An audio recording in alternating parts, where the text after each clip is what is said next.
அனைவருக்கும் வணக்கம். இன்றைக்கு புரட்சித் தலைவர் எம்ஜிஆர் சொற்பொழிவு விஐடியில் நடைபெற்றது. முன்னாள் அமைச்சர் திரு வி சாமிநாதன் அவர்களும் முன்னாள் அமைச்சர் பொன்னையன் அவர்களும் கலந்து கொண்டு சிறப்புரையாற்றினார்கள்.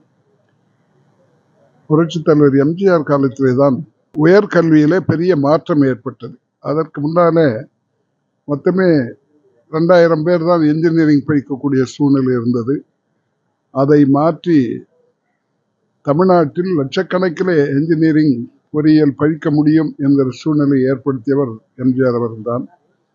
அவர் காலத்திலேயே ஒரு 10 கல்லூரிகளை கொடுத்தார்கள். அதற்கு பிறகு உடல்நலம் இல்லாமல் போய்விட்டது. அமெரிக்காவில் இருந்து கூட கல்லூரிகளை கொடுத்தார்கள்.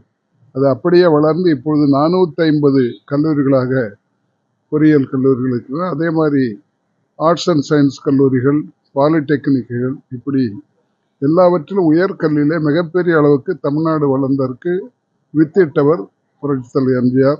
இந்த இதை பொறுத்தவரை விஐடியை பொறுத்தவரையில் விஇசி என்ற ஒரு சின்ன கல்லூரியாக 1984 அவர்தான் சொல்லி ஆரம்பித்தது.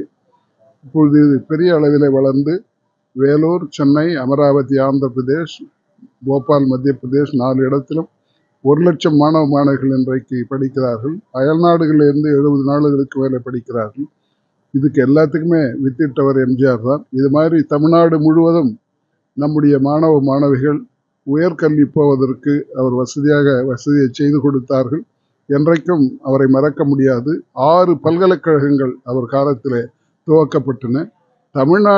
தமிழுக்கென்று ஒரு பல்கலைக்கழகம் வேறு யாரும் செய்யவில்லை. புரட்சித் தலைவர் காலத்திலே தான் தஞ்சை தமிழ் பல்கலைக்கழகமும் துவக்கப்பட்டது. அப்படிப்பட்ட ஒருவர், கல்விக்கு பாடுபட்டவர், மக்களுடைய வளர்ச்சி, ஏழைகளுக்கு எப்பொழுதுமே எதையாவது செய்ய வேண்டும் என்று நினைத்தவர்.